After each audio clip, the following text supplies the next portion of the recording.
No, co nám o tom povíš, Ondřej? Nejsem Ondřej, pič. Zdali Milovy kroniky. Ale do piči.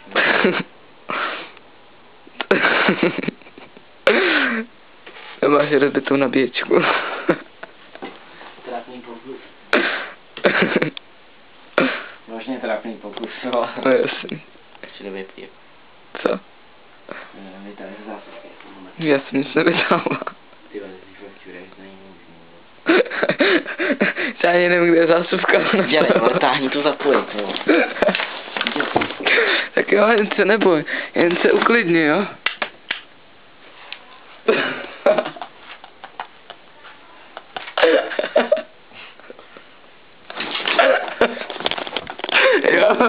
Jo, jasný.